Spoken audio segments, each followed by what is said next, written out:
Ibrahim. Ketika Nabi Ibrahim menghancurkan berhala yang paling besar. Paling besar aja nggak bisa ngapa-ngapain itu. Jangan-jangan tolong aku jangan nggak bisa dia. Ya, maka dari situ sudah terbukti bahwa berhala-berhala itu juga tidak dapat menolong dirinya sendiri.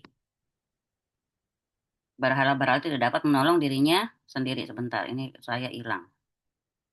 Zoom saya sebentar. Sip.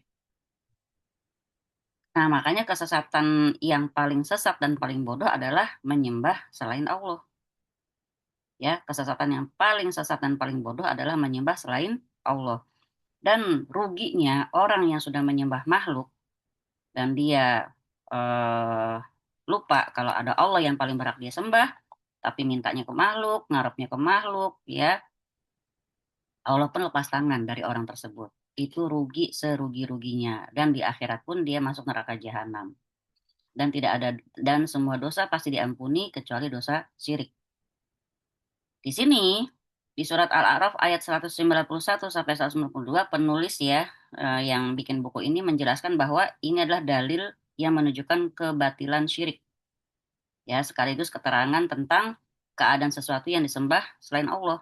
Kita udah dikasih tahu nih, mereka dimintain pertolongan aja nggak bisa nolong, jangankan nolong orang, jangankan nolong penyembahnya, mereka nolong dirinya sendiri aja tidak bisa. Makanya Syekh Muhammad Soleh Al-Utsaimin mengatakan Allah menerangkan ya di ayat ini ya Allah menerangkan kelemahan berhala-berhala itu dan bahwa mereka tidak layak untuk diibadahi.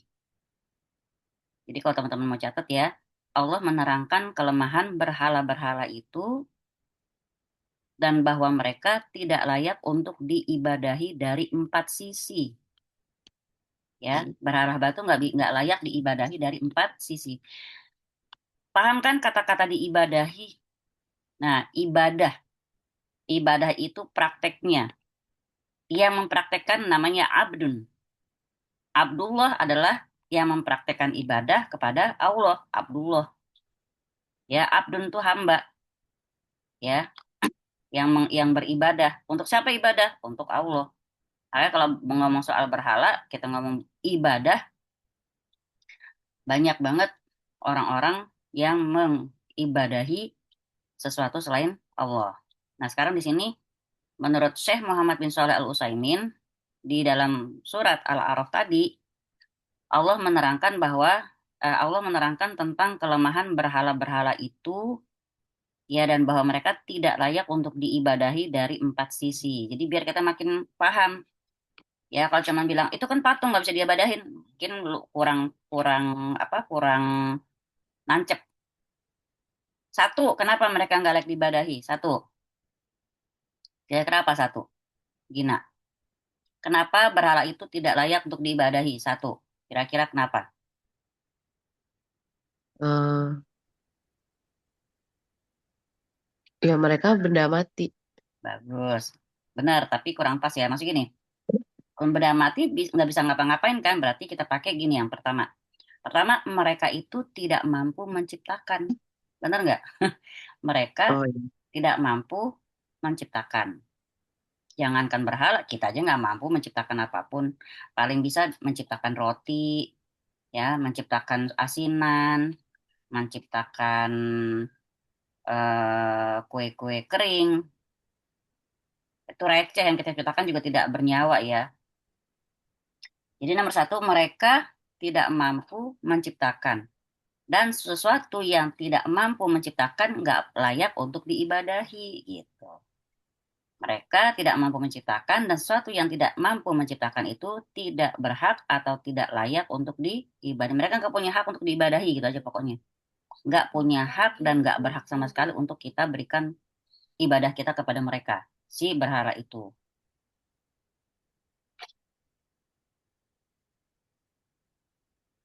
Mungkin kayak gini ya. Tadi tadi lucu ya di pertemuan tadi ya Mbak Milia yang teman kita dia kalau dibangunin sama suami susah. Tapi kalau suara HP-nya ting dia langsung bangun. Ya ini kalau ngomong dari koridor tauhid serem juga gitu kan. Artinya pikirannya itu sudah ke HP. Karena apa ya? Karena cuan. Tapi ini manusiawi gitu loh. Kita manusiawi, namanya kita nunggu orderan segala macam. Tapi hati-hati gitu ya, bahwa takutnya kita jadi benar-benar menjadikan sesuatu yang sebenarnya bermanfaat layaknya layaknya berhala. Maka orang banyak bilang berhala gepeng itu HP. Berhala gepeng adalah HP. Mereka tidak mampu menciptakan dan sesuatu yang tidak mampu menciptakan tidak berhak untuk diibadahi. Kedua, kedua mereka itu diciptakan dari ketiadaan. Iyalah, pohon biasa ditebang, diserut, dibentuk-bentuk, dipahat segala macam sampai jadi seperti patung, jadi seperti wajah, gitu ya. Tadi kan mereka nggak ada, jadi mereka diciptakan dari ketiadaan. Sehingga mereka membutuhkan kepada selain mereka selamanya. Hingga mereka membutuhkan kepada selain mereka selamanya. Apa contohnya? Ya orang yang bikin berhala, berhala didandanin, disarungin, diwangi-wangiin, ya kan? Kalau nggak dirawat, emang berhala itu bisa apa? Yang ngerawat mereka juga manusia juga, penyembahnya juga. Jadi mereka diciptakan dari ketiadaan hingga mereka membutuhkan kepada selain mereka selamanya.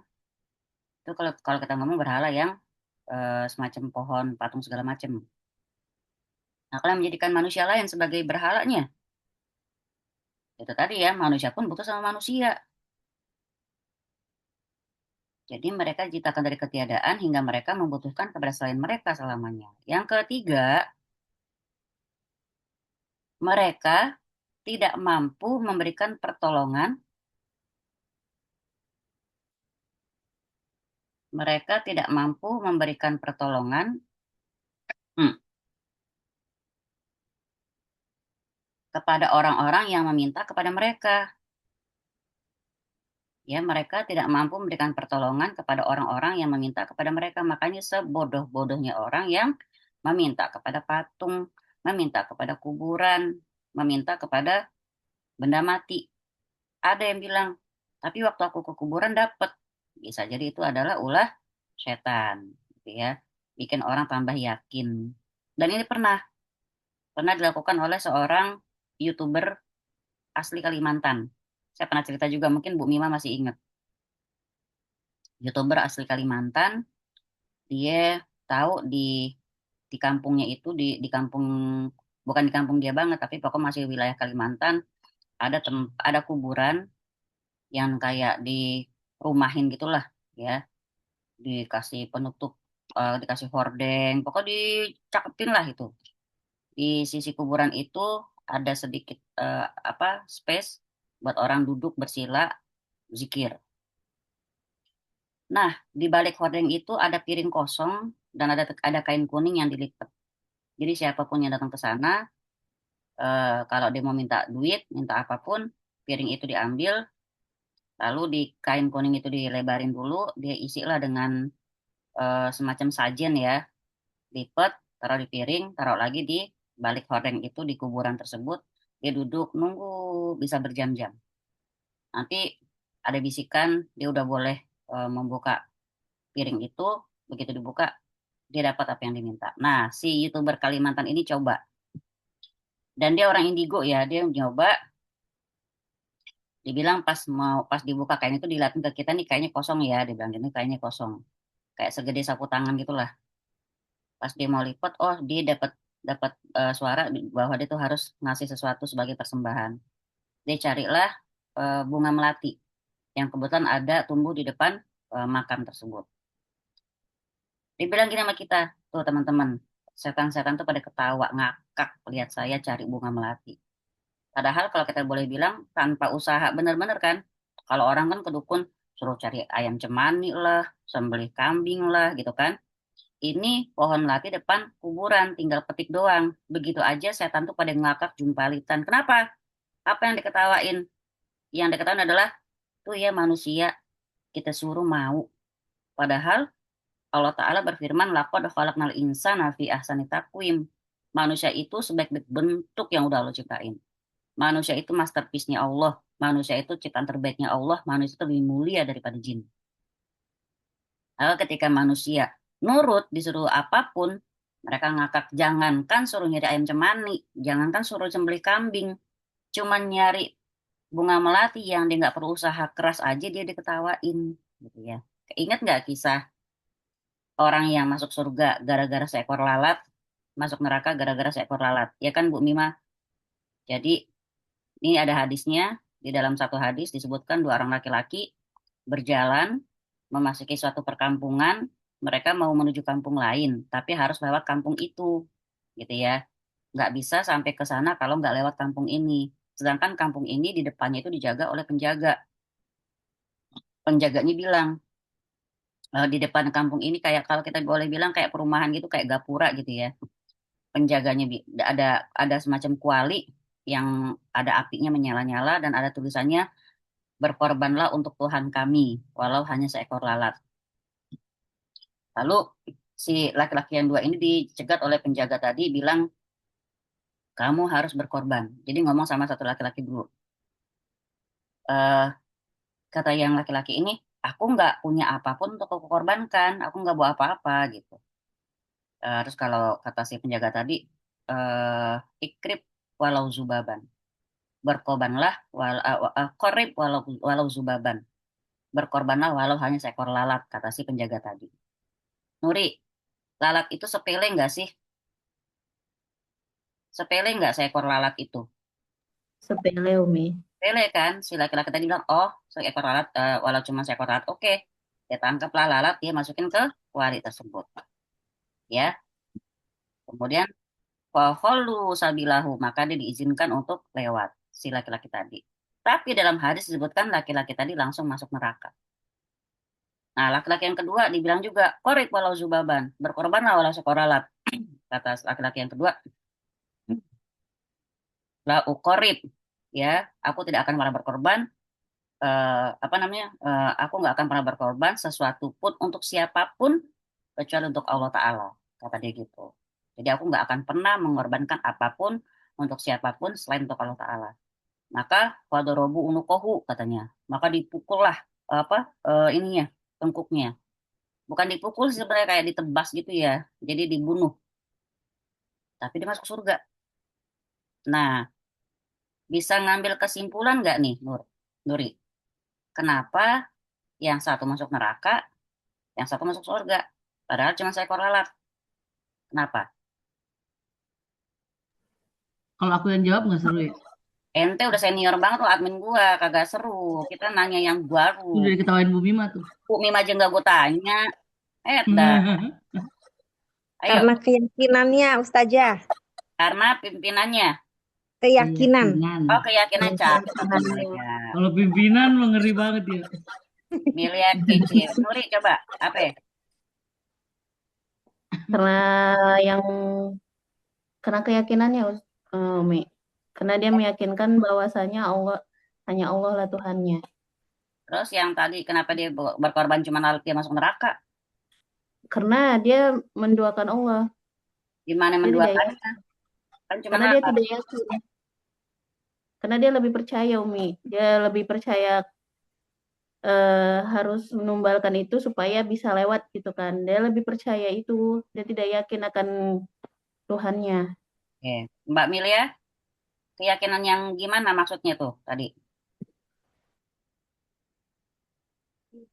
Yakin bahwa Allah itu ada. Betul, Umi. Tapi penjaga itu marah ya. Nah, gini penjelasannya.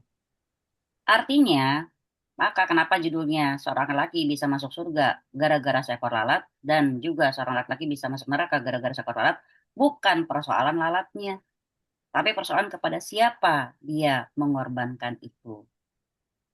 Ya, jadi artinya sekarang kelihatan sepele nih teman-teman yang nanti mungkin dapat rezeki ke luar negeri ya, atau mungkin di sini yang lempar koin ke kolam yang katanya sebutkan harapan kamu, atau mungkin di daerah kita kita nggak tahu di mana gitu kan. Jadi bukan sekedar koinnya. Ada yang bilang iseng-iseng, just for fun, apalah. Tapi kamu meyakini ketika kamu melempar koin, lalu kamu menyebutkan harapan kamu, tiba-tiba setan bekerja sama mengabulkannya. Nanti kayak kita jadi mikir, wah berarti bisa tuh terkabul tuh apa yang aku minta. Besok ke sana lagi, pasti ketika melakukan itu lebih yakin lagi dengan kekuatan tersebut. Gitu ya. Jadi mungkin kelihatannya cuma lalat. Tapi benar tadi ya jawaban Mbak Nuri dan Mbak Milia. Masalah yakinnya, berarti masalah niatnya, masalah imannya, masalah akidahnya.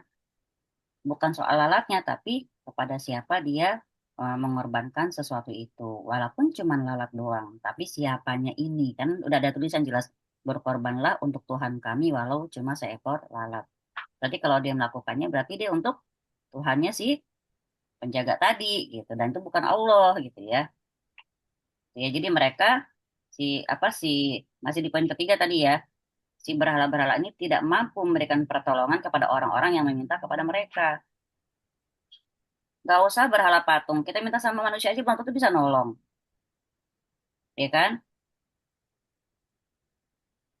Kemudian yang keempat, mereka tidak sanggup menolong diri mereka sendiri. Mereka sendiri nggak sanggup menolong diri mereka sendiri. 4 poin ini ada dalam kitab Al-Qaulul Mufid. Ya, Qaulul Mufid itu berarti perkataan-perkataan yang bermanfaat, yang berfaedah. Itu biasa para ulama menyusunnya.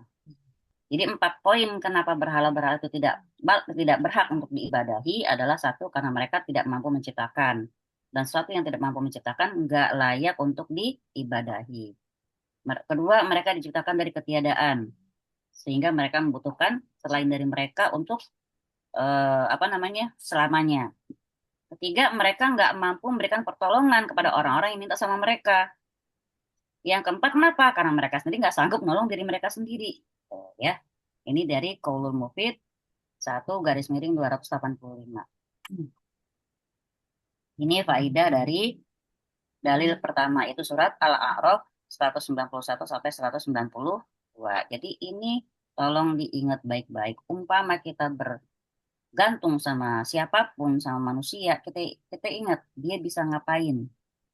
Ya, dia bisa ngapain? Menyelamatkan diri kita, menyelamatkan diri sendiri mereka belum tentu bisa, ya kan? Jadi benar-benar yang namanya iman itu di hati itu harus selalu kita upgrade, harus selalu kita eh, jaga. Dalil kedua yaitu surat Fatir ayat 13 dan 14. Dan orang-orang yang kamu seru ya selain Allah tidak mempunyai apa-apa walaupun setipis kulit ari. Jika kamu menyeru mereka, mereka tidak mendengar seruanmu.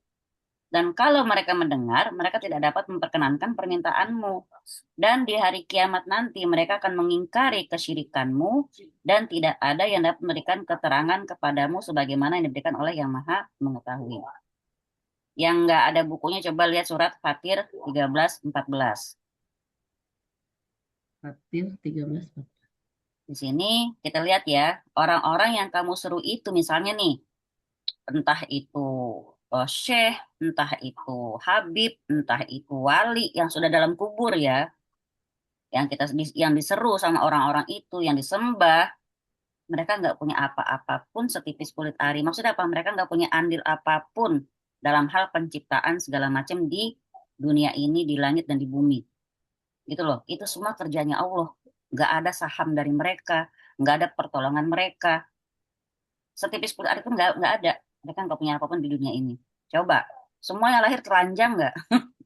Ya kan? Semua lahir telanjang nggak bawa apa-apa.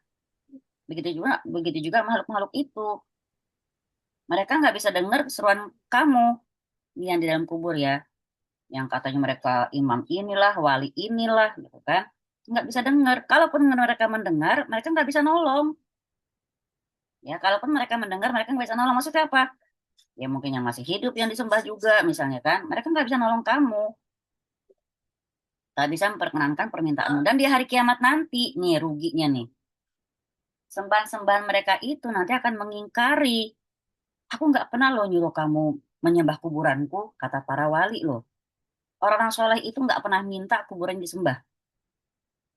Emang ada, kita yakin nggak teman-teman, mereka-mereka yang sholat di kuburan maaf ya, saya pernah ngelihat kuburan Sunan Ampel misalnya, mereka yang sholat di kuburan Sunan Kalijogo misalnya, mereka yang sholat di, apakah Sunan-Sunan itu pernah meminta kalau mereka meninggal sembah kuburan mereka? Nggak pernah kan? Justru para wali songo itu kan membawa Islam, ya. Kemudian orang soleh yang di zamannya Nabi Nuh, makanya penyembah kubur itu pelopornya adalah umat Nabi Nuh, kaumnya Nabi Nuh, pelopor penyembah kubur. Ya, seperti halnya Lata, Uzza, Manat gitu ya. Berhala-berhala yang pernah yang famous di masa di kaum jahiliyah Arab sono itu, Lata itu dulunya seorang yang soleh yang suka bikin roti, suka giling tepung roti, jadi roti dibagiin ke para jamaah haji. Itu namanya Lata. Selalu setiap tahun sampai ketika dia nggak ada, orang kehilangan. Mana dia gitu. Udah tahu udah meninggal, kuburannya di mana? Pengen nengokin. Ketika dia nengokin, setan bisik-bisik, bikin patungnya. Bikin patungnya atau sembah kuburannya.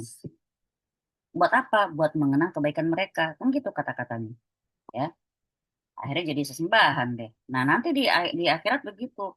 Yang bilang nyembah nabi kek, yang bilang nyembah malaikat kek, yang bilang nyembah Isa kah? Itu ada tuh ada seperti ayat ya. Allah Ta'ala berfirman, wahai malaikat, oh di Quran, ntar insya Allah saya cariin. Eh Allah bertanya pada para malaikat, kalian nyuruh manusia itu menyembah kalian waktu di dunia. Maha suci engkau ya Rob, tuh kata para malaikat. Maha suci engkau ya Rob, kami nggak pernah meminta mereka melakukan itu. Lalu Allah Ta'ala pun bertanya kepada Nabi Isa, ya, wahai Isa, putra Maryam, dulu kamu minta untuk disembah sama manusia itu, sama manusia-manusia itu, waktu di dunia. Nabi Isa pun berkata, maha suci engkau ya Rob, aku nggak pernah meminta. Jadi berantem mereka tuh ya. Aku nggak pernah minta kami nyembah aku ya. Nah, ya penyembah-penyembah kami nyembah kamu. Ya, aku nggak pernah minta gitu. Icap nggak sama mereka tuh, rugi ya, rugi dua kali, udah nyembah capek kagak nggak dikabulin, sampai di akhirat nggak diakuin. Ya, jadi itu apa, dari kiamat nanti mereka akan mengingkari kesyirikanmu dan tidak ada yang dapat memberikan keterangan kepadamu sebagaimana yang diberikan oleh yang Maha mengetahui. Nggak ada yang bisa ngasih tahu, ya aku nggak tahu kenapa kamu nyembah aku gitu. Nauzubillah summa nauzubillah. Nah, ini dari asbabun nuzulnya, ya kita lihat surat Ali Imran ayat 128. Ya, kita lihat asbabun nuzul surat Ali Imran ayat 128. Waktu itu Rasulullah SAW terluka, ya terluka sama kaumnya. Sampai mungkin namanya saking sedihnya ya, nama manusia, Rasulullah manusia biasa juga di surat Al-Kahfi ayat 110. Ya, jadi kalau ngomong sempurna, Rasulullah juga nggak sempurna, cuman maksum, terjaga dari dosa. Jangan kita bilang Rasulullah sempurna, jangan. Rasulullah SAW dalam surat Al-Kahfi 110 diperintahkan oleh Allah Ta'ala untuk berkata kepada kaumnya, Kul ana basyarum mislukum. Katakan wahai Muhammad kepada kaummu bahwa kamu tuh manusia juga sama seperti mereka. Maksudnya apa? Pakai kata-kata basyar loh. Basyar itu manusia yang punya rasa, yang bisa ngerasa sedih, bisa ngerasa bahagia, bisa ngerasa rindu, ya, juga bisa bernafsu sama istri-istrinya. Itu manusia gitu. Jadi di sini mungkin Rasulullah spontan mengucapkan bagaimana akan beruntung suatu kaum yang melukai nabinya. Kalau kata-kata kayak gini gimana tuh maksud Kevin? Lagi terluka nih. Hmm, gimana bisa beruntung tuh? Kaum nabi sendiri dilukain. Berarti maksudnya apa ngomong kayak gitu? Iya, membanggakan diri sendiri gitu ya. Apa? Ya, Rasulullah seolah-olah memvonis mereka. Rasulullah seolah-olah memvonis mereka bahwa mereka nggak akan beruntung selama-lamanya. Nah, Hmm. namanya Rasulullah itu kekasihnya Allah. Allah kalau cinta sama hambanya tuh ditegurnya langsung. Ya, maka di sini Allah Ta'ala menegur Nabi. Ya, ini menunjukkan apa? Bahwa di surat Ali Imran 128, siapa yang udah ketemu? Ali Imran 128.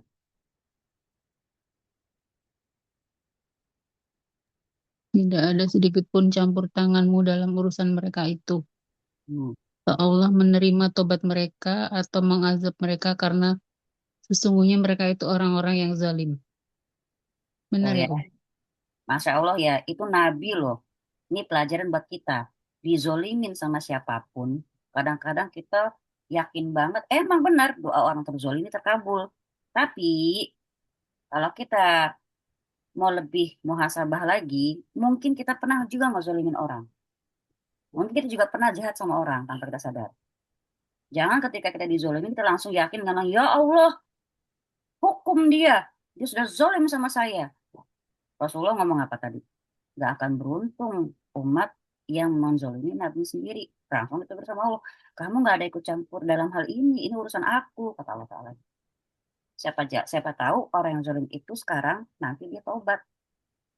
Ini buat kita loh pelajaran. Kalau kita enteng doain keburukan buat orang gara-gara dia zolim, baca ayat ini. Mima, lo nggak ada hak ya ikut campur ya urusan aku ya. Biar kata lo dizolimin juga. Ini ntar berapa tahun lagi dia akan sadar, nih dia akan tobat. Allah Maha tahu, ya kan? Seperti halnya eh, budak Wahsy yang membunuh Hamzah kan, Wabatan Nasuha. Lalu Hindun, lalu siapa lagi? Eh, Ternyata si Hindun ini pada akhirnya keturunannya yang namanya Muawiyah jadi pembela Islam. Kita nggak pernah tahu ya masa depan seseorang. Memang bahwa orang terzolim itu terkabul. Makanya kalau kita punya peluang dikabulin doa kita, mungkin gara-gara saat itu kita lagi dizolimin sama orang, jangan doain keburukan ke orang tersebut. Justru pakai buat doain kebaikan untuk kita. Ya Allah, sambil nangis, sambil sedih, terzolimi. Ya Allah, banyakin kebaikan untuk aku ya Allah. Banyakin hartaku ya Allah. Angkat derajatku gitu. Kalau kita doain, ya Allah siksa dia. Bahasanya, taringi kita kondisi kasihan, jadi gak dikasihanin gitu loh ya.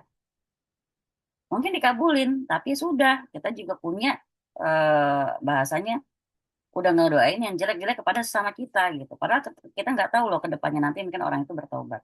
Masya Allah ya, di sini Allah Ta'ala bilang ke kita tuh buat hati-hati banget. Hatta pun kita lagi dalam kondisi terzolimi, hati-hati banget. Jangan ikut campur urusan kehendak Allah. Takdir itu terserah Allah gitu loh maksudnya. Masya Allah ya. Jadi di sini menunjukkan bahwa Nabi sendiri nggak berhak disembah. Karena Nabi nggak bisa menolak mudarat untuk dirinya sendiri. Bukti ya dari ayat tadi, Nabi terluka. Pernah tahu juga kan ketika Nabi di Taif dipukulin segala macam kan, terluka kan, berdarah-darah, di perang juga giginya sampai patah. Ini menunjukkan bahwa Nabi nggak berhak disembah. Kenapa? Nabi nggak bisa menolak kemudaratan yang menimpa dirinya. Kalau emang Nabi bisa menolak kemudaratan, Nabi tahu dong, kalau di perang ini aku akan terluka. Enggak aku nggak akan maju ke situ. Kalau ke situ terkena, gigiku patah kayak gitu. Bilangin maka ada itu pada orang. Itu ya. Jadi di sini Nabi pun nggak berhak disembah, apalagi selain Nabi. Jadi beliau bisa terluka. Dan Nabi juga nggak bisa memberikan mudarat kepada orang lain. Dengan apa? Dengan menutup pintu hidayah atas mereka yang telah melukainya. Allah marah banget, Allah negur. Nggak bisa kamu urusan hidayah, urusan aku. Seakan seperti itu Allah berkata. Nah, jadi kalau memang seperti itu, gimana halnya dengan yang selain Nabi? Pasti nggak boleh lagi kita semakin tidak boleh lagi kita mengharap-harap kepada selain Nabi. Itu ya. Kemudian di sini kita lihat lagi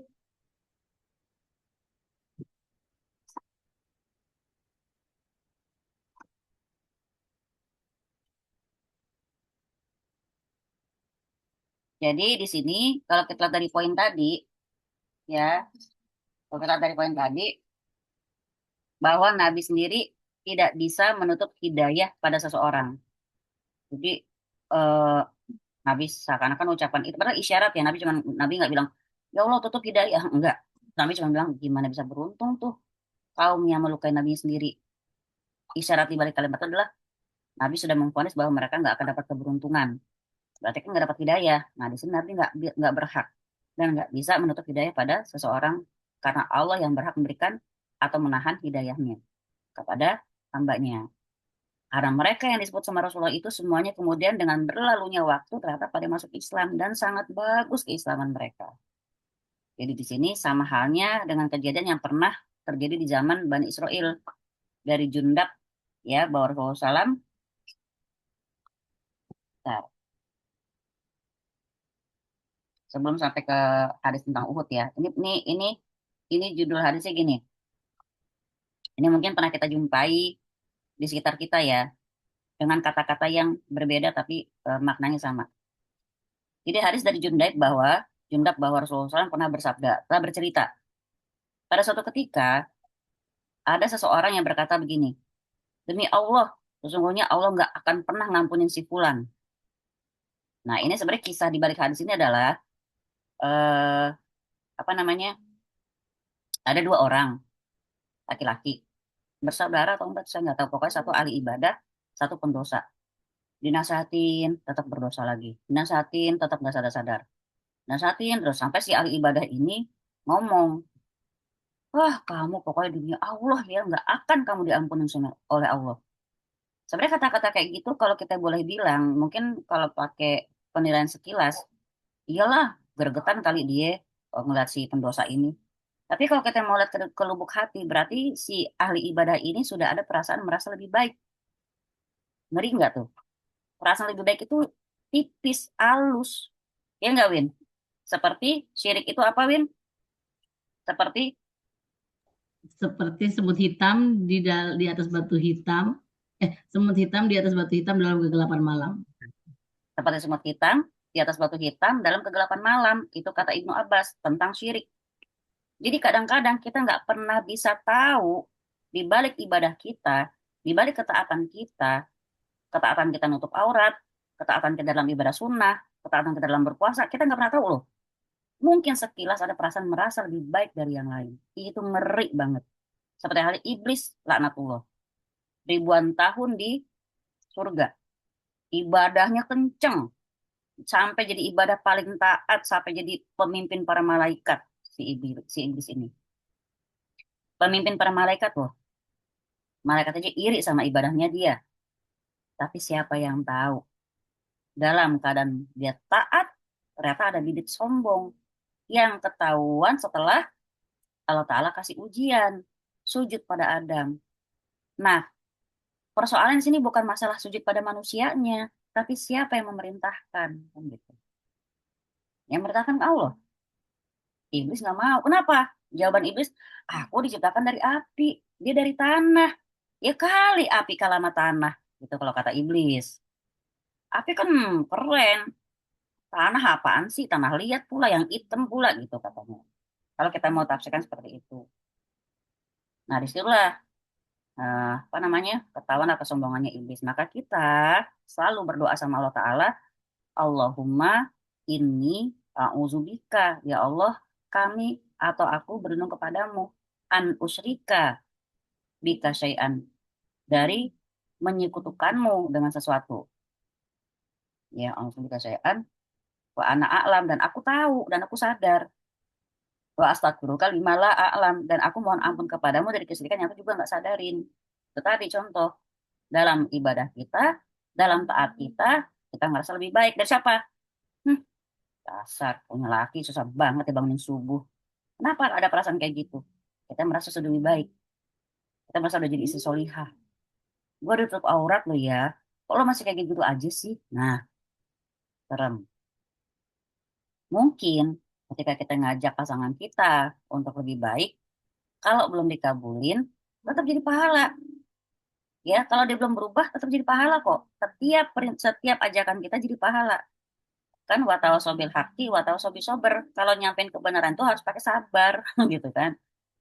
Kalau kita merasa marah, terus tiba-tiba dia dapat hidayah di tempat lain, lu ya, guliran gue yang ngomong sampai ratusan kali, kagak sadar-sadar, giliran dia baru ngomong sekali, lo nyadar. Lah, hidayah itu bukan dari kita, hidayah dari Allah. Ya, bisa jadi dia dapat dari tempat lain. Tapi yang kita lakukan juga nggak menghapus kebaikan kita. Allah itu maha melihat. Jadi jangan sampai kita sombong dalam ketaatan kita. Kita minta tolong sama Allah. Allah ma'a ini ala zikrika wa syukrika wa husni ibadatik. Ya Allah, tolong aku ya Allah untuk terus ingat kepadamu. Ingat terus sama Allah supaya apa? Supaya kalau kita ibadah tuh ini karena Allah yang nunjukin. Ini karena Allah yang kasih tenaga. Ini karena Allah yang mudahin. Aku nggak akan bisa ibadah kalau lo nggak nolong. Bukan karena kita udah solihah, bukan. Kita mah cuma belajar seperti orang-orang yang solihah gitu, ya. Jadi kalau udah bisa melakukan berbagai macam ketaatan, tetap Allah maha ini, tolong aku ya Allah untuk bisa terus ingat kepadamu, ya. Wasyukrika dan bisa terus bersyukur kepadamu. Wa husna ibadati dan terus memperbaiki ibadahku kepadamu. Itu para sahabat seperti itu. Makin mereka taat, makin mereka takut. Kenapa? Allah ridho nggak ya? Bener nggak ya ibadahku? Kan gitu. Beda sama kita. Dikit-dikit udah puas gitu ya. Itu alhamdulillah bisa ayamul bid padahal biasa berat banget statusin. Maaf ya Bu Indah, aku nggak bisa bekam dah. Oh bisa ayamul bid kemarinnya habis Muharram, terus habis ayamul bid. Terus habis itu aku udah duha aku kebetulan lagi banyak banget duha aku Mbak Winda. Berapa rakaat jadi aku agak-agak lemes aja gitu ya Bu Winda. Kayak bengong Bu Winda. Gitu ya. Jadi nauzubillah syirik itu seperti semut hitam di atas batu hitam dalam kegelapan malam. Dia nggak kelihatan, nggak kelihatan, tapi dia ada. Nah di sini sama halnya kisah tadi dengan kejadian yang juga pernah terjadi di zaman Bani Israel waktu ketika itu tadi yang bilang demi Allah, Allah nggak akan mengampuni kamu. Ada nggak kira-kira kejadian saat ini yang orang bilang demi Allah ya, lo nggak bakal diampunin tuh kerak neraka lo. Ada nggak kayak gitu kira-kira zaman sekarang? Ada Win? Banyak. Ada Mbak Mirna banyak. Banyak orang-orang yang mulutnya runcing-runcingnya gitu tuh banyak. Ada ustazah tuh di sinetron-sinetron dialognya kayak gitu. Terus Nah, kalau di kehidupan nyata Teteh cerita, sinetron dia. tahu nggak orang kayak gitu? Jadi kita tidak boleh, jangan sampai kita mendropkan atau menjatuhkan harapan orang dari ampunan Allah. Seberdosa apapun dia. Kenapa? Ketika orang yang ngomong, demi Allah, Allah nggak akan mengampuni si fulan. Tahu nggak Allah berfirman apa? Siapa tuh yang berani-berani bersumpah menyebut namaku, bilang aku nggak ngampuni si fulan? Ketahuilah semuanya aku telah mengampuni dia dan aku tolak amalan kamu.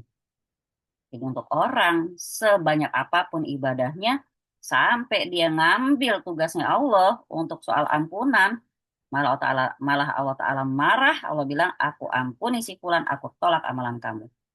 Jadi bukan wilayah kita untuk mengatakan bahwa Allah nggak ngampunin kamu.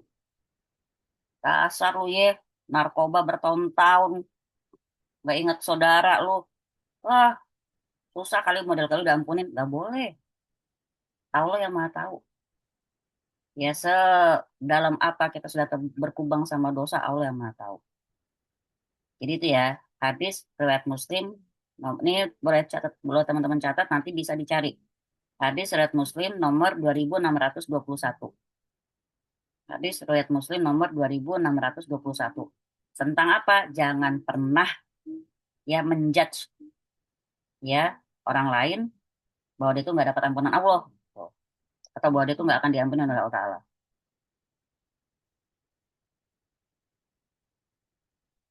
Nomor berapa, 2621.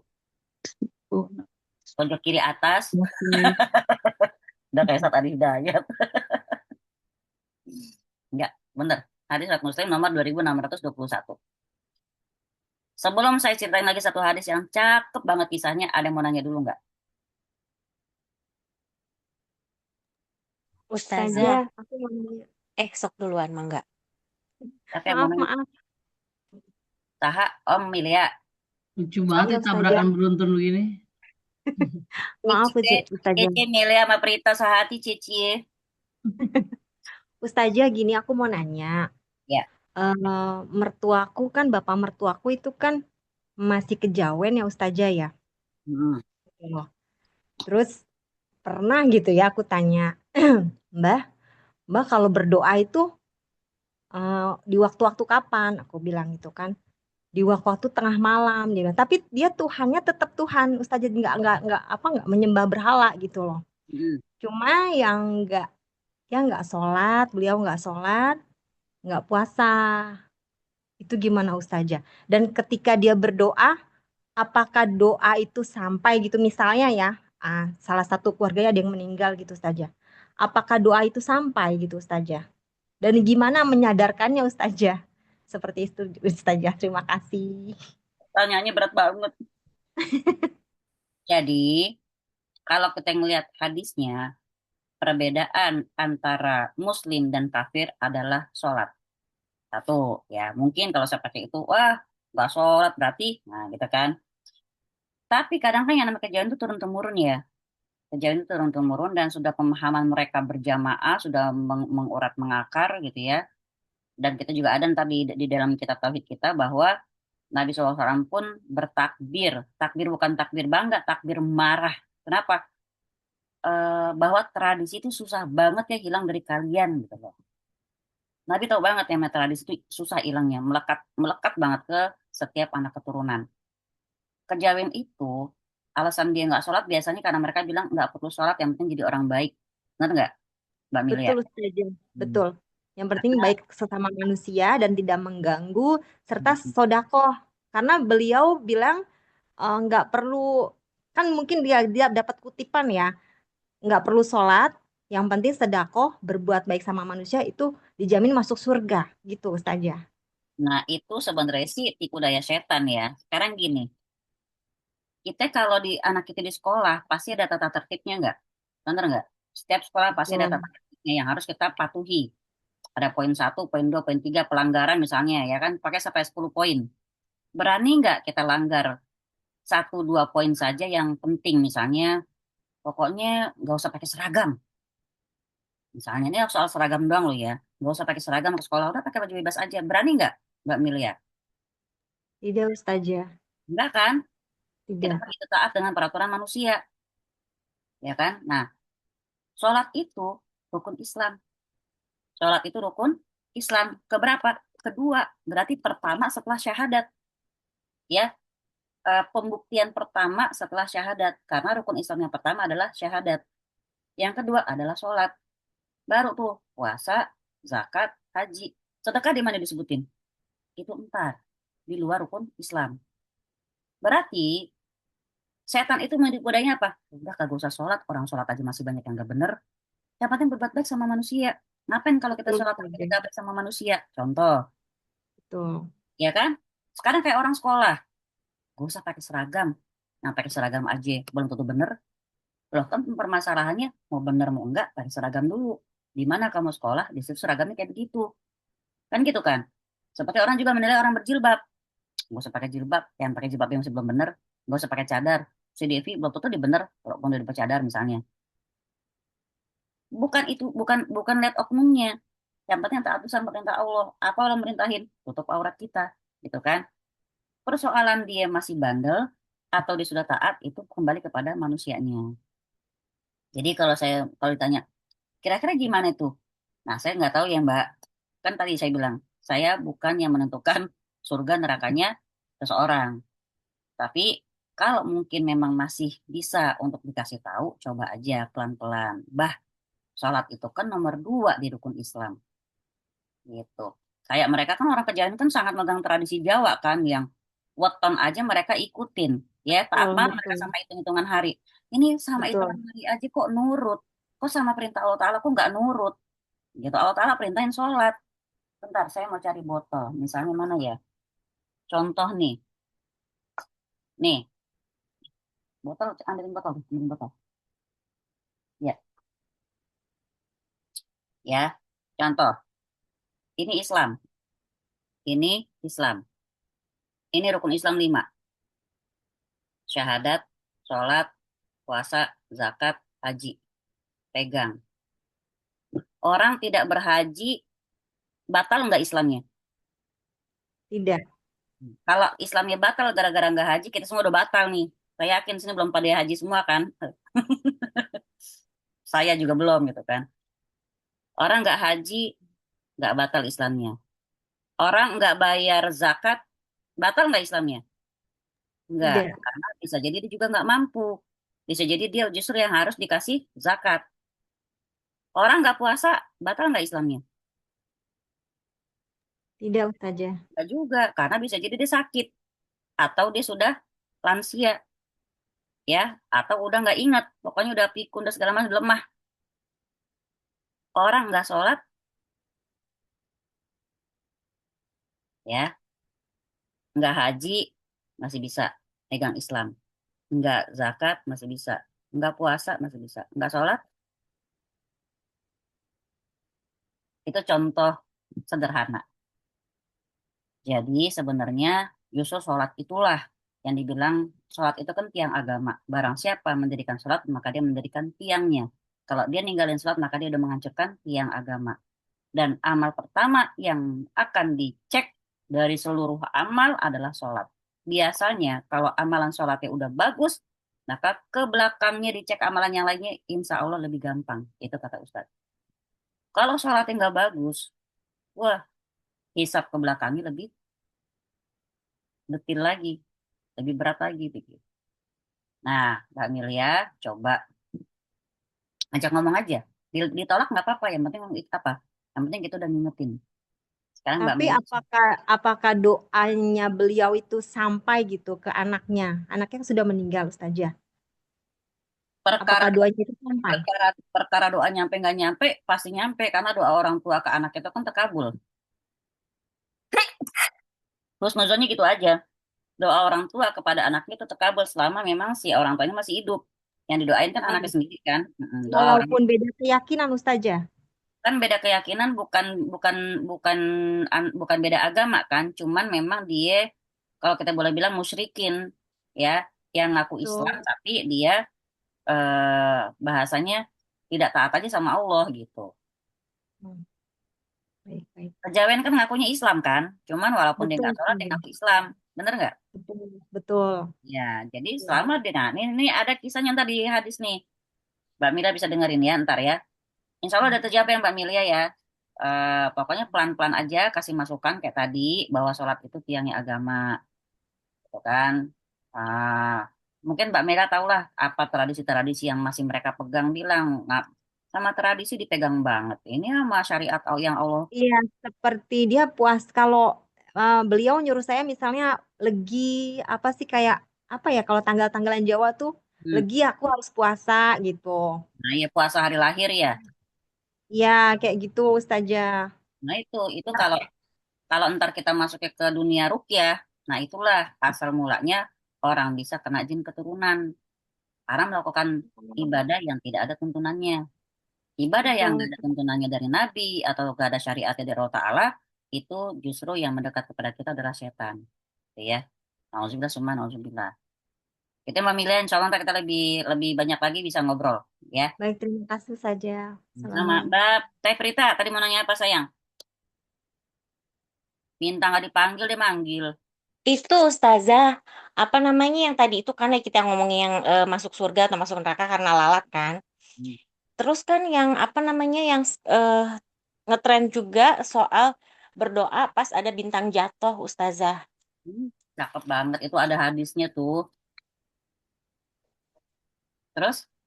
Kan katanya apa namanya? eh ya kan bintang makhluk Allah gitu, ciptaan Allah. Maka jadi kayak ya momen aja gitu kalau misalnya berdoa pas ada bintang jatuh. Jadi nggak apa-apa. Itu gimana Ustazah? Syirik. Udah. Ya. Jadi eh, memang itu meles-melesnya orang yang kalau kita kasih tahu kayak orang yang mbak kuburan kan bilang jangan sholat di situ, jangan sholat di kuburan, jangan doa di kuburan. Enggak, orang kita minta tetap sama Allah kok. Cuma karena ini kuburannya orang soleh, siapa tahu lebih makbul, lebih mujarab doanya gitu kan. Tetap kita minta sama Allah siapa yang syirik misalnya. Nah seperti tadi dibilang bintang itu makhluk, makhluk Allah, memang makhluk Allah. Siapa yang nyuruh dia minta sama bintang kan gitu kan. Tapi pasti mereka kan ngelasnya kita minta tetap sama Allah, itu cuma ngambil momennya doang gitu ya Mbak Teh Prita. Iya, dibilangnya apa namanya? Ya mintanya mah sama Allah. Lagian apa ya bahasanya tuh? Apa salahnya sih katanya? Gitu loh. Cuman karena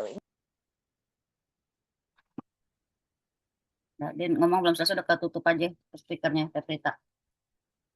kepencet. Gitu ya. Saya Ya tahu. udah kan. Sekedar apa namanya? Sekedar berharap. Oh, berharapnya juga sama Allah gitu ya. Cuman ngambil momen aja pas ada bintang jatuh. gitu. Iya, yang lagi nanya Prita Khalida bukan? Iya benar Teh Prita. Prita Khalida ditanya sama Mbak Mary no. Jadi tentang bintang jatuh tuh ada banget hadisnya. Nanti akan kita masuk ke babnya, tapi biar nggak penasaran saya jawab dulu. Suatu hari Rasulullah SAW lagi duduk sama para sahabat. Jadi di sini hikmahnya yang bisa kita lihat adalah Rasulullah dimanapun berada pasti ada ilmu yang beliau sampaikan. Belajar nggak harus di masjid, belajar nggak harus di majelis. Duduk-duduk di gardu, duduk di pasar, Rasulullah ada aja yang ditanya. Nah, suatu malam lagi duduk sama para sahabat, lewatlah si bintang jatuh ini, seret kelihatan di langit. Rasulullah nanya sama mereka, kalian kalau lihat kayak gitu tuh, kata gitu ya, bintang berekor disebutin dalam hadis. Kalau lihat kayak gitu tuh, menurut kalian apa? Nah, jadi nanya para sahabat. Jadi cara Rasulullah mengajarkan adalah pertama ngasih pertanyaan dulu. Kita boleh kita pakai tuh metode Rasulullah. Pertama duduk sama siapapun, tidak memandang kelas, tidak memandang status. Kedua, teorinya bertanya dulu. Metodenya Rasulullah adalah bertanya dulu, memancing dengan pertanyaan. Maka jawaban para sahabat apa? Satu bilang gini, oh kami dulu waktu masa jahiliyah, kalau ada bintang jatuh begitu, eh, kami bilangnya, oh malam ini telah meninggal seorang tokoh. Nanti saya cariin hadisnya ya. Saya ingat banget tuh hadisnya. Lalu yang lain bilang, kalau kata kami sih, kalau ada bintang jatuh telah lahir seorang tokoh. Nah, Rasulullah menyampaikan, ketahuilah bintang jatuh itu nggak ada kaitannya dengan lahir atau matinya seseorang. Tapi, gitu kata Rasulullah, bin, eh, intinya saya nggak mau sebutin hadis secara jelas ya. Intinya di langit ketika Allah Ta'ala telah menetapkan satu perkara, ini udah saya sampaikan nggak kemarin? Kalau Allah menetapkan satu perkara, malaikat-malaikat yang perkasa aja pada takut karena suaranya itu kayak rantai besi yang berat banget diseret di jalan beraspal, gitu ya, jalan yang beraspal gitu. Gimana, memekakkan telinga nggak? Nah itu sampai eh, ter tersujud-sujud lah para malaikat, ya tersungkur. Sampai kalau udah dengan ketakutan, gemeter segala macam. Kalau udah hilang takutnya, mereka baru baru angkat kepala. Dan yang pertama kali ngangkat kepala adalah Jibril. Lalu Jibril naik ke atas, kemudian Jibril turun, mereka tanya, ada apa? Ada perkara apa yang disampaikan oleh Rabb kita, kata para malaikat. Di Jibril turun ke langit ke-6, Jibril bilang sesuatu yang benar, sesuatu yang hak gitu kan. Ke langit ke-5 tanya lagi, ada perkara apa yang disampaikan yang ditetapkan oleh Rabb kita. Jadi mereka tahu setiap Allah menetapkan satu perkara pasti ada bunyi yang mematahkan telinga yang bikin mereka jatuh tersungkur saking takutnya. Nah, sampai langit ke-1, semua malaikat nanya. Kata Jibril, sesuatu yang hak, sesuatu yang hak, sesuatu yang hak. Jadi artinya di saat itu Allah lagi menetapkan satu takdir, satu perkara. Nah, saat lagi kayak begitu, di bawah langit pertama, ini langit pertama ya, di bawah langit pertama, di sini nih, jin-jin pada saling bahu membahu, kayak orang panjat pinang, tahu ya? Jadi kayak gini nih tuh, saling saling saling nopang biar sampai ke langit. Buat ngapain? Buat mencuri-curi berita dari langit. Nah, malaikat-malaikat yang melihat jin-jin yang nyuri-nyuri berita dari langit itu melempar para jin-jin itu dengan ekornya bintang yang api itu. Jadi dengan bintang mereka itu mereka lempar-lemparin para jin-jin tersebut. Ada yang nggak kena, ada yang belum kabur jauh udah kena, ada yang udah jauh. Jadi ada gitulah, ada yang kena, ada yang enggak. Ketika mereka dapat nyuri berita itu kan berarti kan nggak penuh mereka dengar beritanya. Nah, mereka bawalah ke bumi. Mereka sampaikan kepada keluarga mereka. Siapa keluarga mereka? Paranormal, dukun, tukang sihir, indigo, segala macam. Makanya nggak heran kalau kadang mereka bilang, nanti tahun segini ada tsunami, bla bla bla bla bla misalnya. Tapi, satu kebenaran yang disampaikan oleh para jin itu dibungkus dengan 1000 kebohongan.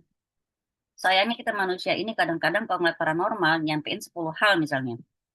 Paling yang kejadian satu, yang 9 meleset. Tapi manusia tuh suka ingat yang kejadian itu.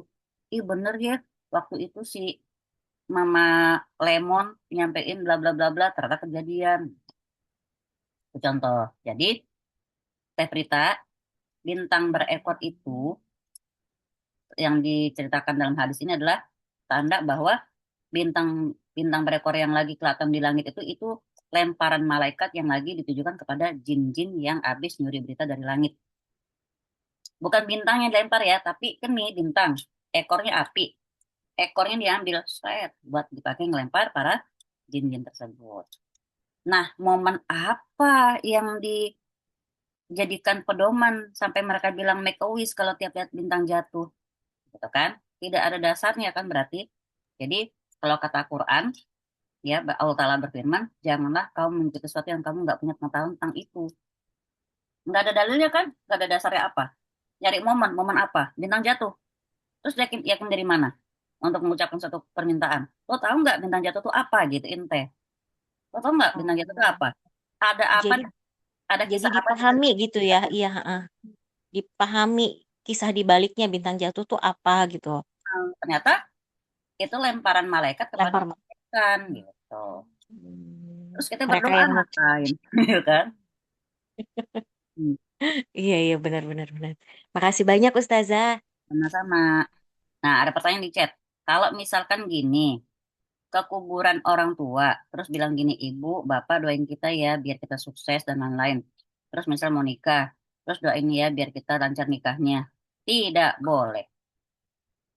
Ya, mereka lagi sibuk sama urusan mereka sendiri di dalam kubur, suruh doain kita. Kita yang doain mereka, bukan mereka doain kita.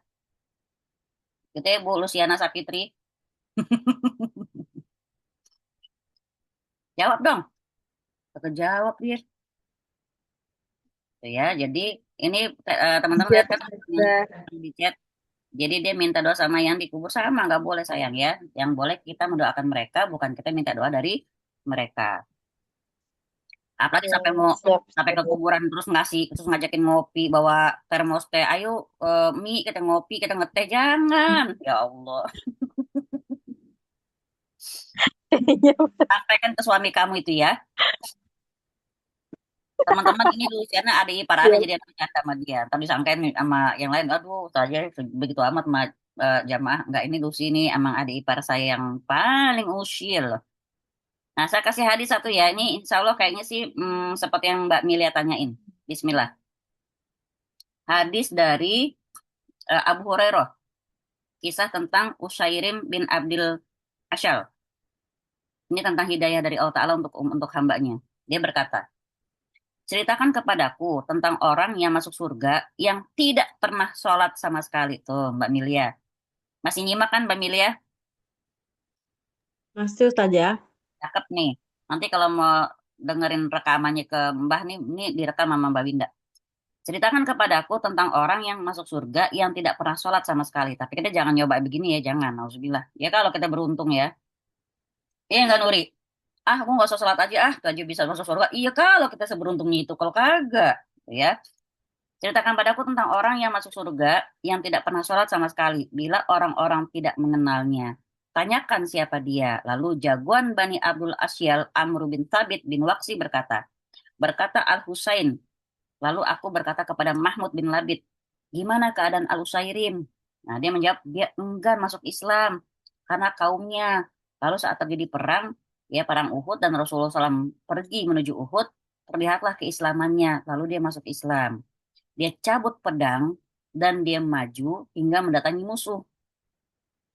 Dia masuk di hadapan orang-orang dan berperang hingga terluka. Saat orang-orang Bani Abdul Asyal mencari korban-korban mereka dalam peperangan, ternyata mereka menemukan si Usairim ini. Mereka bilang, demi Allah, ini adalah Al-Usairim. Kami meninggalkannya dan dia memungkiri hadis ini. Mereka bertanya kepadanya, kenapa datang? Mereka bilang, untuk apa kau datang, wahai Amru? Apa kau ingin berperang demi kaummu atau ingin masuk Islam? Kata dia, aku ingin masuk Islam. Aku beriman kepada Allah dan Rasul-Nya.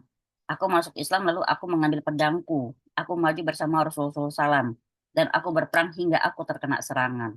Berkatalah Mahmud, tidak berselang lama dia pun meninggal di rengkuhan tangan mereka.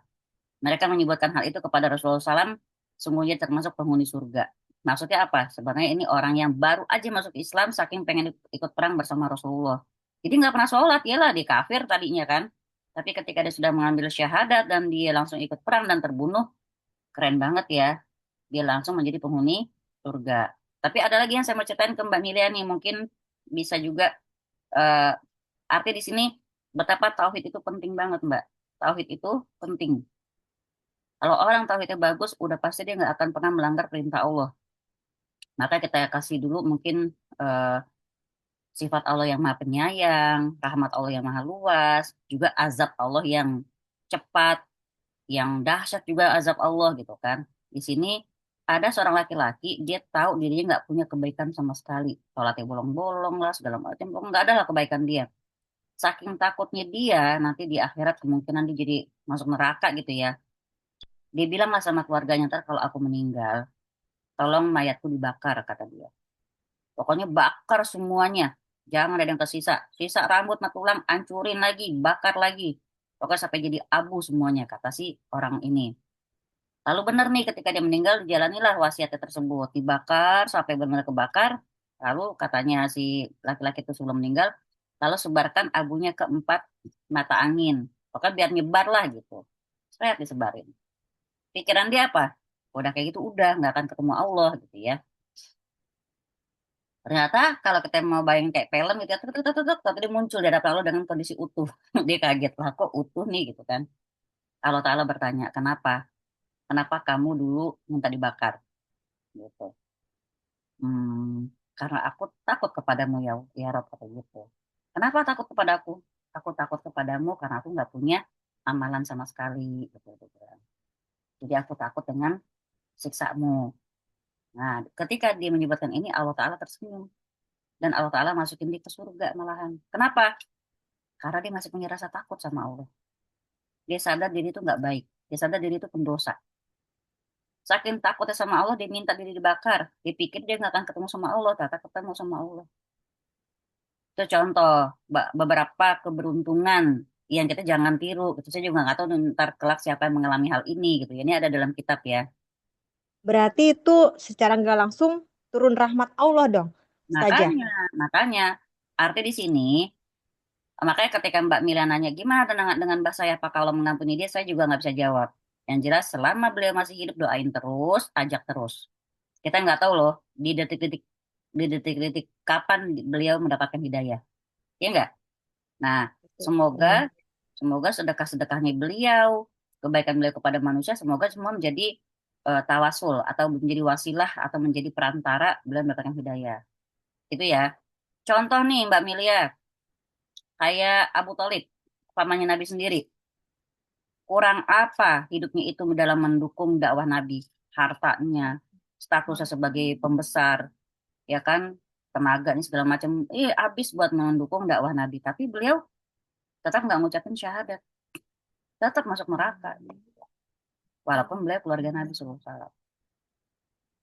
Jadi selama kalau saya cuma bisa berpesan sama mbahnya masih hidup, ajakin ngobrol terus aja tentang tauhid, ajakin ngobrol tentang sholat itu penting, bla bla bla bla. Masuk nggak masuk itu urusan Allah, gitu ya teman-teman semua. Kalau kita lagi ingetin siapapun, keluarga kita, anak kita, pasangan kita, apalagi orang lain, niatin cuma menyampaikan, ya sebagai bentuk kita mempraktekkan apa yang Allah Taala pesankan di surat Al-Asr. Wa tawassaw bil haqqi wa tawassaw bis sabr. Urusan hidayah itu urusan Allah. Jadi jangan pernah merasa sebel kalau nggak dikerjain kata-katanya. Tapi minta tolong sama Allah, ya Rob, engkau yang maha membolak-balikan hati. Gitu. Atau boleh bilang sebelum kita ngasih tahu anak kita, sebelum kita ngasih tahu saudara kita, kan seperti Nabi Musa. Waktu Allah utus beliau untuk nemuin Fir'aun, Nabi Musa minta apa? Robbi shrah li sodri wa yassir li amri wahlul 'uqdatam min lisani yafqahu qawli. Jadi yang diminta 3 sama Nabi Musa, dilapangkan dulu dadanya. Kenapa dilapangkan? Masalahnya kalau nggak keterima gimana? Jangan sampai terbawa emosi kan gitu. Kedua, dan mudahkan urusanku. Jadi untuk menghadap Fir'aun, ngobrol segala macam, menyampaikan ini semoga dimudahin sama Allah Ta'ala, nggak sampai susah-susah banget gitu. Yang ketiga, dilepaskan ikatan-ikatan yang menyusahkan lisannya untuk berbicara. Karena kita kan kalau ngomong sama orang kadang suka nggak tahu ngomong dari mana gitu kan ya. Apalagi yang mau ngomong sama suami. Bener nggak Mbak Nuri? Susah nggak kita? Mudah nggak kita dakwah ke pasangan kita? Susah.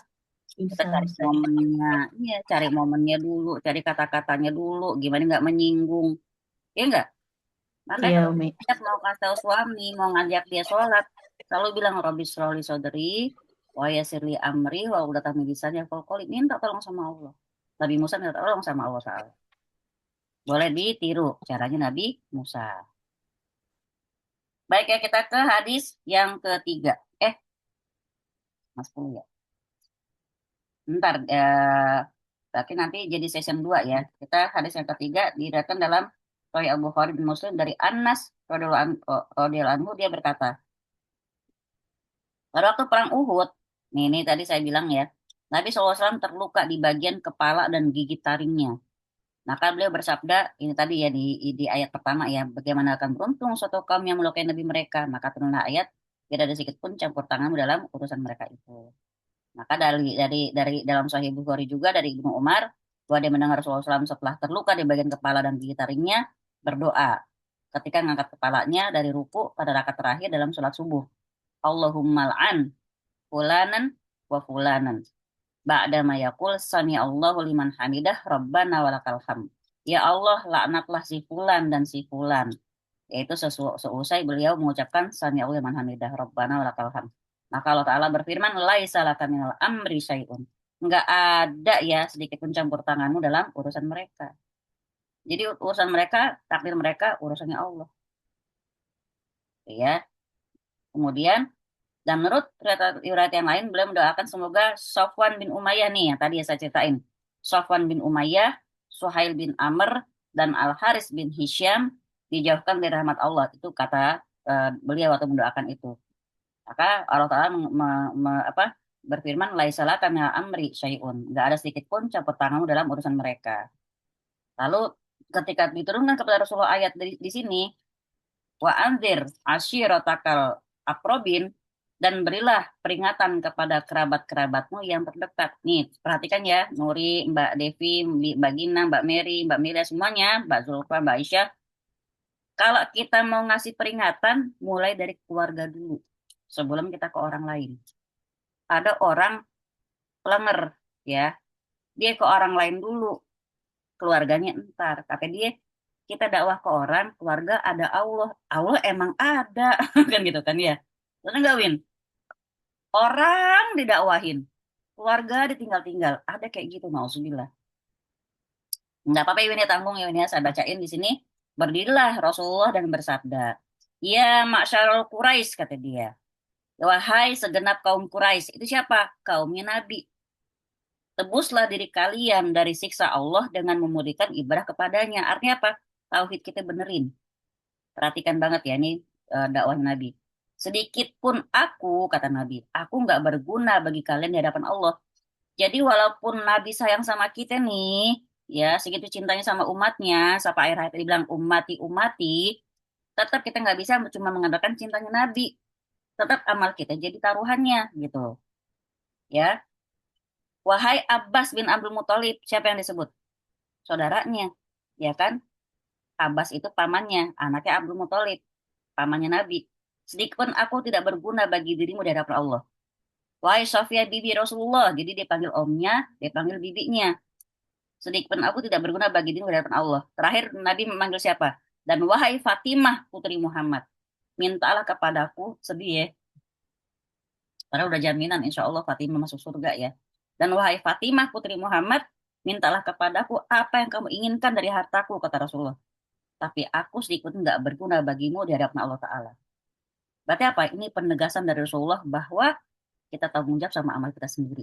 Jadi teman-teman, punya pasangan kah? Ya, yang mungkin belum berubah, nggak usah sedih. Tetap dakwahin dengan kelembutan. Ya, doa, minta sama Allah biar Allah kasih hidayah.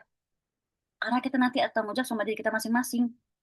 Nggak ada yang namanya orang dalam, nggak ada yang namanya, wasilah, tawasul, perantara, nggak ada.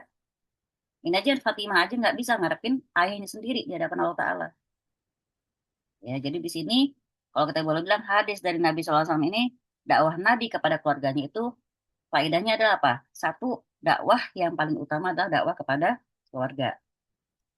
Yang kedua, dari hadis ini kita juga bisa lihat Nabi nggak bisa memberikan manfaat atau menolak mudarat dari keluarganya. Berarti apa? Nabi pun nggak bisa kita sembah. Jadi Nabi nggak punya kekuasaan apapun sama keluarganya. Yang ketiga, apa? Keselamatan adalah dengan amal masing-masing, bukan dengan nasab. Jadi bukan dengan gara-gara keturunan Nabi. Maka jangan pernah sebegitunya sama Ahlul Bait. Kadang-kadang maaf, manusia zaman sekarang mandang Ahlul Bait itu kayak orang tanpa dosa, udah kayak malaikat mereka ngeliat Ahlul Bait. Gitu ya. Boleh Mbak Dev, taruh ya saya selesaiin dulu ya. Eh Ahlul Bait Nabi nggak mesti semuanya benar. Kalau emang semua Ahlul Bait benar, ya itu Abu Jahal apa kabar? Gitu kan. Abu Thalib juga masuk neraka, nauzubillah. Yang jadi tolak ukur adalah kesesuaian amal kita dengan ajaran Rasulullah SAW. Jadi kita tidak memungkiri untuk memuliakan dan mengikuti para keturunan Rasulullah SAW selama amal perbuatan mereka sesuai dengan Quran dan hadis. Nah, di sini hadisnya jelas bahwa Rasulullah punya hubungan nasab dengan Fatimah pun tidak bisa menyelamatkan Fatimah. Jadi di sini kalau kita boleh bilang kata ulama, ucapan Nabi ini kepada karib kerabatnya, terdekatnya itu paman, bibi, dan putunya, bagaimana lagi dengan mereka yang lebih jauh hubungan nasabnya, yang nggak akan bisa Nabi mau menjamin mereka surga kalau emang nggak ada amal kebaikannya. Hubungan nasab ke Rasulullah SAW yang dapat memberikan manfaat adalah kalau dibangun di atas keimanan dan ittiba. Apa ittiba? Ngikutin ajaran beliau. Maka kalaupun orang itu benar ahlul bait, ya tetap yang jadi pedoman kita adalah sesuai nggak perbuatan dia dengan apa yang Rasulullah ajarkan, sesuai nggak amalannya. Kalau nggak sesuai jangan diikutin. Kalau masih ada menyelisihi maka harus ditinggalkan. Karena nasabnya nggak bisa nolong dirinya sendiri, apalagi diri kita. Itu sekian supaya nggak sampai segitu fanatik sama yang namanya ahlul bait. Monggo Mbak Dev, suami mau nanya apa? Nih kalau ngirim bacaan Al-Fatihah untuk suami di tiap sujud saat sholat, apakah boleh? Suaminya masih hidup, Mbak Mirna?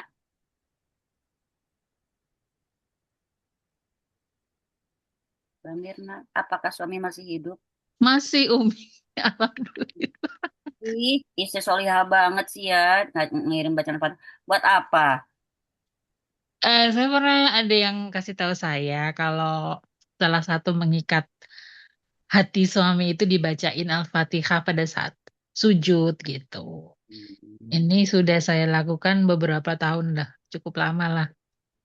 Ya, Hah?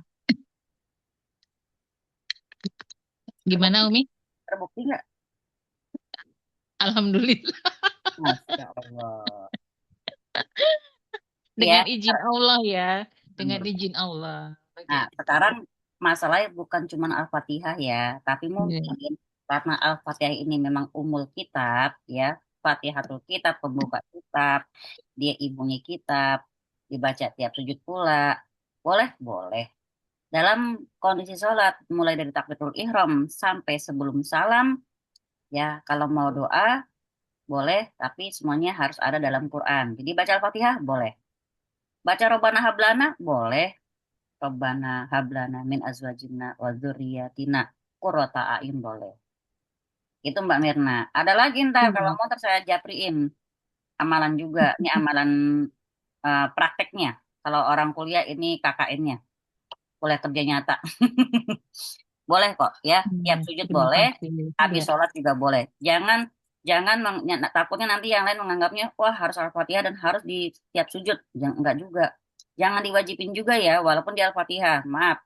Orang mewajibkan Al-Ikhlas misalnya dia baca 1000 kali tiap hari. Al-Ikhlas ada dalam Quran. Tapi yang nyuruh 1000 kali siapa? Gak ada. Makanya orang ini pernah menjadi gila orang yang ngamalinnya. Al-Fatihah di tiap sujud.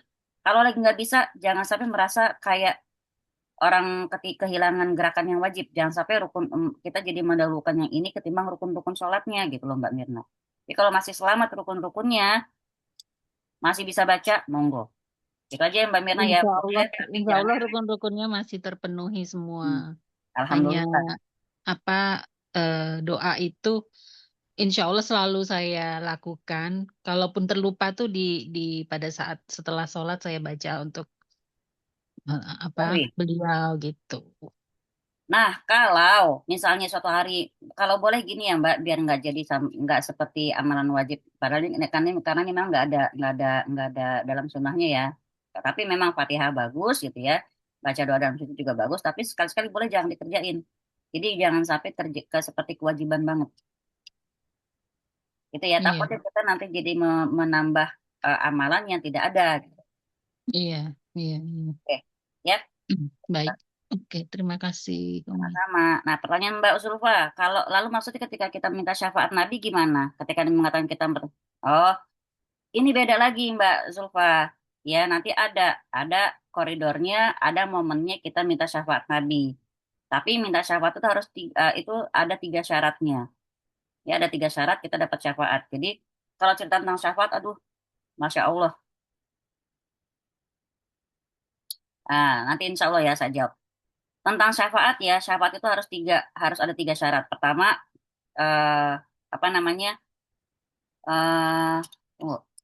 3 syaratnya adalah eh, emang yang punya syafaat ini mau memberikan syafaatnya, lalu Allah Ta'ala eh, apa namanya ridho sama yang memberikan syafaat ini, dan Allah Ta'ala ridho sama yang dikasih syafaat, gitu. Jadi enggak, syafaat dari Nabi itu bukan kayak kita bagi-bagi kupon gitu, yang tinggal kita pakai doang, enggak. Kita nih di padang mahsyar misalnya nih ketemu Nabi, Sret, ini ya syafaat dariku, enggak kayak gitu Mbak Zulfa. Itu prosesnya panjang dapat syafaat Nabi. Memang ada, semua Nabi dapat jatah syafaat dan sama sampai Nabi kita pun dapat jatah syafaat. Tapi kisahnya itu panjang banget ketika nanti kita di padang mahsyar kayak anak ayam yang nyari induknya, mana Rasulullah, mana Nabi kita tuh kesana sini tuh karena nggak kelihatan Rasulullah saat itu. Kita datangin Nabi Adam, minta syafaat. Kata Nabi Adam, nggak bisa aku ngasih syafaat. Karena aku dulu juga pernah melanggar perintah Allah. Terus kita datangin Nabi Ibrahim. Nabi Ibrahim bilang, bapakku aja nggak bisa, aku ajak ke Islam gitu kan.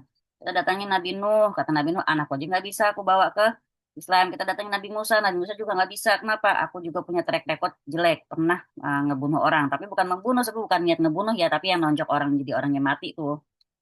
Lalu ke Nabi Isa. Nabi Isa bilang, aku nggak bisa. Umatku aja menuhankan aku, kata Nabi Isa. Mana? Nabi kita mana? Rasulullah gitu kan. Tahu nggak lagi kita nyari Rasulullah, saat itu Rasulullah lagi ngapain? Ternyata Rasulullah SAW sedang sujud di hadapan Allah Ta'ala dengan sujud yang lama, dengan memuja-muji Allah Ta'ala dengan nama-namanya yang kita tahu 99 itu dengan ditambah juga dengan yang saat itu juga Allah ajarkan. Jadi nama-nama Allah itu bukan cuma 99 tapi banyak banget dan itu Rasulullah pakai dalam sujudnya sampai Allah Ta'ala berfirman, ada apa kekasihku, kata Allah. Angkat kepalamu, kau minta apa? Tuh Mbak Zulfa. Maka Rasulullah mengatakan, ya Rob, aku minta syafaat jatah buat umatku. Oh ya udah kasih aja. Jadi ketika Rasulullah meminta itu, maka Rasulullah nyari umatnya yang imannya sebesar biji korma. Jadi nggak langsung jebret semua dapat syafaat, nggak gitu Mbak Zulfa. Nah, semua umat Nabi yang punya iman sebesar biji korma diselamatin dikasih syafaat. Udah selesai yang punya sebiji korma, kan gede kan ya biji korma. Nah, selesai dengan umat yang punya iman segede biji korma, Rasulullah balik lagi, sujud lagi ke hadapan Allah Ta'ala, minta lagi, muji lagi ke hadapan Allah Ta'ala dengan puja-pujian yang banyak, yang lama. Allah berfirman lagi, ada apa kekasihku, angkat kepala, minta apa? Minta syafaat, ya udah kasih. Dari sebesar biji korma, dicari yang sebesar biji jagung, sebesar biji, sampai sebesar biji sawi. Jadi bolak-balik tuh Rasulullah tuh Mbak Zulfa. Ya, padahal Allah udah menyediakan surga Firdaus buat Rasulullah. Tapi Rasulullah nggak akan tenang hati kalau belum lihat umatnya banyak diselamatin. Sampai paling kecil apa? Biji sawi kan diselamatin juga. Sampai nggak ada lagi nih. Nggak ada yang sebesar biji sawi lagi. Yang lebih kecil lagi udah nggak ada. Apa kata Rasulullah? Yang di hatinya masih ada la ilaha illallah. Coba Mbak Zulfa. Segitu sayangnya Nabi sama kita. Ya, sampai pun Nabi berusaha yang di hati masih ada la ilaha illallah. Jadi gitu ya. Ini Nabi sendiri yang bilang ketika Nabi bilang ke Fatimah, ke pamannya, ke bibinya bahwa Nabi nggak punya pengaruh apapun. Maksudnya nggak, jangan ngandelin Nabi maksudnya.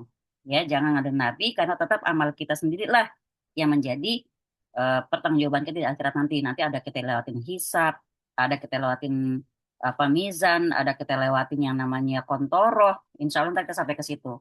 Selalu jelas ya Mbak Zulfa ya. Nanti kita akan sampai ke situ tentang hisab, tentang jenis-jenis orang dihisab seperti itu. Pokoknya intinya kalau ngomong syafaat, dapat kita syafaat Nabi, insya Allah dapat. Abu Talib aja dapat, tapi tetap amal kita pun jadi pertanggungjawaban kita di hadapan Allah Ta'ala. Gitu ya Mbak Zulfa, insya Allah. Nah, sekarang kata Mbak Devi soal tawasul. Tawasul itu pengertiannya adalah wasilah. Tawasul itu kebalikan dari orang nazar. Kalau nazar itu, orangnya itu bilang sama Allah, pengen melakukan sesuatu kalau. Pokoknya kalau anakku eh, keterima di SD negeri, yang ini, yang favorit, aku mau eh, santunan, misalnya aku mau sedekahan. Nah, kalau anaknya nggak keterima, sedekahan nggak dia, Dev? Sedekahan nggak dia kalau anaknya nggak keterima? Enggak. Berarti orang nazar itu, maka Nabi bilang orang nazar itu orang pelit. Dia beramalnya kalau apa yang dipengenin terkabul. Tapi kalau nggak terkabul, ya nggak akan melakukan janjinya. Nah, tawasul itu adalah beramal soleh dulu, baru minta sama Allah. Ya. Nah, kalau soal tawasul itu, tapi tadi suami dengar soal tawasul itu nggak ada. Maksud gimana ya? Tawasul itu nggak ada tuh yang mana maksudnya? Coba diperjelas nanyanya. Devi, suaranya nggak kedengeran. Tadi suami dengar soal tawasul itu nggak ada. Maksudnya nggak ada gimana? Maksudnya dia pas lagi nggak ada kali pas dengerin. Iya kali, nggak tahu. Dev, maksudnya gimana? Oh, masih nanya suaminya.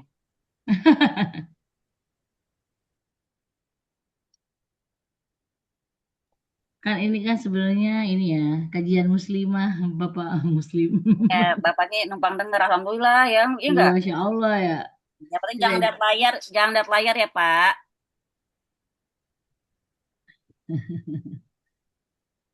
Apa, Dev? Udah dapat belum? udah masuk injury time nih soalnya. Kalau nggak keburu ntar kita jawab di grup nih. Nggak Nggak ada ada suara. suaranya, ayo. Oh, Oh, Mbak Devi pantesan. berusaha. Nggak ada suara sama sekali, Dev. Ya udah ntar Anda jawab diperjelas pakai voice note di grup ya, biar semuanya bisa dengar ya teman-teman sekalian belajar ya. Oke, Ya, Dev ya. Oke, saya tunggu di grup. Qadarullah tidak ada suaranya. Jadi alhamdulillah kita sampai di sini. Kandungannya nanti silakan dibaca masing-masing ya. Alhamdulillah jazakumullah khair kita sudah memahami dan semakin memahami tentang nggak ada siapapun yang berhak kita sembah selain Allah Ta'ala. Semoga kita semua bisa terus menjaga tauhid kita, bisa memurnikan amin. ibadah kita kepada Allah Ta'ala, dan semoga kita selalu terlindung dari segala kesyirikan, baik kita sadari maupun tidak. Jazakumullah khair, barakallahu fikum. Saya serahkan kepada Mbak Winda. Sebelum saya sudahi, apa masih ada yang mau ditanyakan?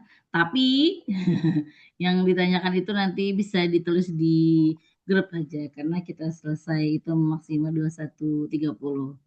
Baik, semoga menjawab beberapa pertanyaan dari teman-teman. Semoga terpuaskan. Nanti kita lanjut lagi bisa di kolom grup atau minggu depan kita lanjut lagi. Insya Allah ya. Semoga Win, kepada penghuni baru yaitu Mbak Milia, kalau memang mau lanjut lagi, silakan hubungi Mbak Winda. teman-teman saya ada di bawah ini enggak ya? Baik mari kita mensudahi dengan mengucap alhamdulillah, istighfar dan Alhamdulillah. Alhamdulillahirrahmanirrahim. Astagfirullahaladzim, astagfirullahaladzim, astagfirullahaladzim. Subhanakallahumma wa bihamdika asyhadu an la ilaha illa anta astaghfiruka wa atubu ilaik. Jazakumullah khair teman-teman semua, sampai ketemu minggu depan. Assalamualaikum. Assalamualaikum.